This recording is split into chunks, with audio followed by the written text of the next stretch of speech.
Hello and welcome. मैं हूं शहाबुद्दीन याकूब। आगे बढ़ने से पहले आपसे गुजारिश है कि आप ब्लूम बेस्ट न्यूज़ को आप ज़रूर सब्सक्राइब करें, लाइक करें और अपने दोस्तों में इसे ज़रूर शेयर करें। अब आइए हम बात करते हैं।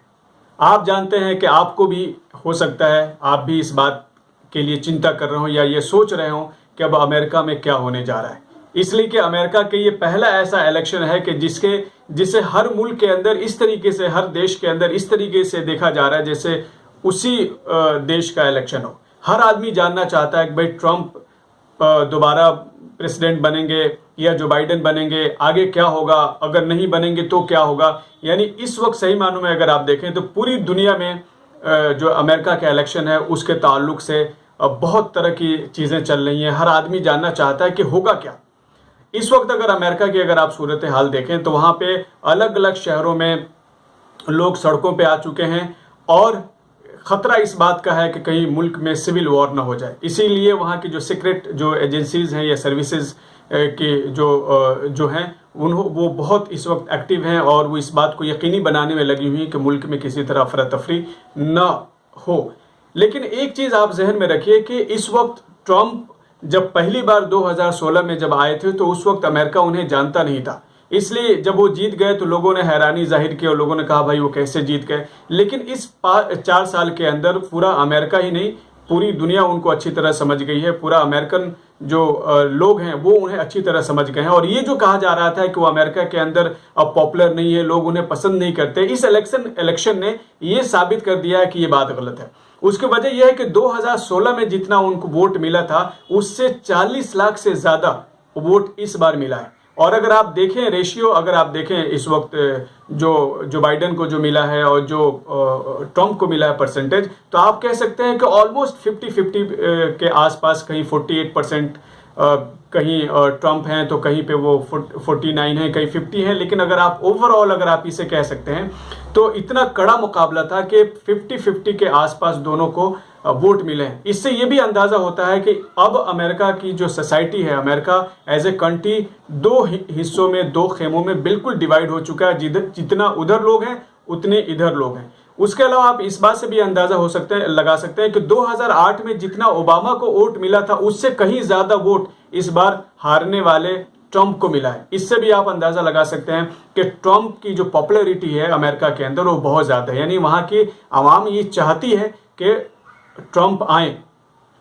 एक और भी चीज़ आप जहन में रखिए कि ट्रंप को जो वोट देने वाले लोग हैं ये वो लोग हैं जिन्होंने बराह रास्त जाकर चलकर बूथ पर उन्होंने वहाँ पे वोट डाला है। जबकि जो बाइडेन को जो वोट मिला है वो ज़्यादातर आप कह सकते हैं पोस्टल बैलेट के ज़रिए उनको वोट मिले हैं, ईमेल्स के ज़रिए, जो भी उनके और ज़रिए हैं, इस तरीके से उनको वोट मिले हैं। यानी कि जो लोग चल करके जाकर खुद अपने हाथ से वोट डाल के आए उनकी तादाद ज़्यादा है। इसलिए कि जो पोस्टल बैलेट जो है वो तो आप कहीं से भी यूज़ कर सकते हैं, वो अमेरिकन जो अमेरिका के अंदर नहीं रह सकते, आमतौर पर ये उनके लिए था। तो इससे आप ये भी अंदाज़ा लगा सकते हैं कि सही मानों में अगर आप देखें जो लोग चलकर जो अमेरिका में रहते हैं जिन्होंने जाकर के वोट दिया उनकी तादाद ज़्यादा है जिन्होंने ट्रंप को सपोर्ट किया।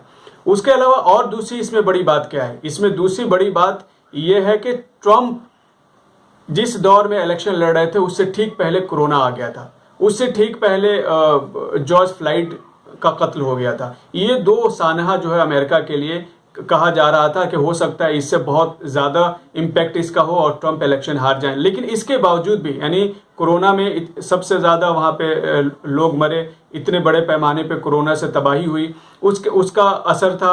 उसके अलावा जॉर्ज फ्लॉयड की वजह से ब्लैक लाइव्स मैटर्स ये तहरीक चल रही थी। लेकिन ये भी हैरत की बात है कि ट्रंप को सबसे ज़्यादा ब्लैक जो है उनका वोट मिला है और उन रियासतों में जहाँ पे लोग माइग्रेंट और इस तरह की जो आबादी है उसने भी ट्रंप को ज़्यादा वोट दिया है। इसका मतलब यह है कि उनको ट्रंप में भरोसा था। इस वजह से ट्रंप का ये कहना कि अगर जो काउंटिंग अगर की जाए तो मैं जीत चुका हूँ। अब होगा क्या, दुनिया में ये कहा जा रहा है, जो भी दुनिया की एजेंसीज हैं, चाहे उसमें आप रशिया की जो बहुत सारे जो एजेंसीज हैं और उनकी तरफ से जो चीज़ें आ रही हैं, उनका मीडिया तो पहले से इस पे कह रहा था कि जो डेमोक्रेसी का जो चेहरा था, जो अमेरिका दिखाता था कि वो दुनिया का सबसे पुरानी डेमोक्रेसी, उसकी हकीकत तो सामने आ गई। इसमें लोग, जाहिर बात है, इस तरह के जो कंट्रीज़ हैं वो भी अपनी बात रखते हैं।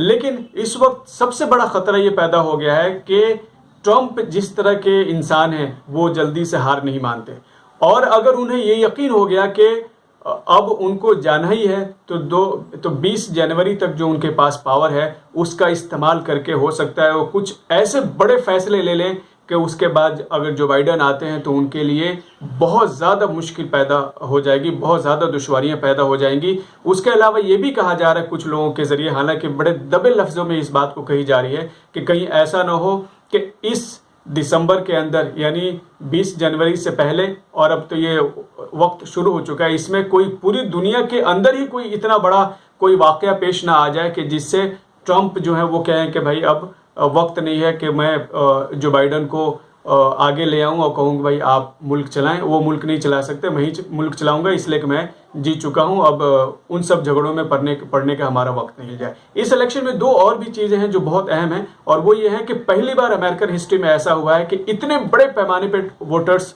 का टर्न आउट हुआ है, यानी इतने ज़्यादा लोग बाहर आए हैं और उन्होंने इलेक्शन दिया है या इलेक्शन में पार्टिसिपेट किया है। इसी तरीके से सबसे ज़्यादा वोट पड़े हैं, सबसे ज़्यादा लोग आए हैं, और उसके अलावा हारने वाला कैंडिडेट भी उतना वोट इस वक्त ले चुका है जितना इससे पहले जीतने वाले जो प्रेसिडेंट होते थे उनको नहीं मिलता था। तो इससे आप यही कह सकते हैं कि वहाँ की सोसाइटी इस वक्त पूरी तरह से डिवाइड हो चुकी है, और इस वक्त ये फैसला लेना कि आगे क्या होगा बहुत मुश्किल है। खुद उनके अपने लोगों के लिए बहुत मुश्किलें आ गई हैं कि भाई ट्रंप को कैसे समझाया जाए, इसलिए कि ट्रंप के बारे में सब किसी को ये पता है कि ट्रंप आसानी से हार मानने वाले नहीं है, बल्कि ये कहा जा रहा है कि ट्रंपिज्म आ गया है अमेरिका के अंदर ट्रंपिज्म आ गया। और ट्रंपिज्म को जो एक्सप्लेन किया जा रहा है, ये डिफाइन किया जा रहा है, वो ये है कि एंटी एस्टेब्लिशमेंट, यानी जो अपनी जो एस्टेब्लिशमेंट है उसके साथ हर वक्त लड़ता है, अपने इंस्टीट्यूशन अपने इदारे उनकी परवाह नहीं करता, खुद फैसले लेता है, जिस चीज़ को सही समझता है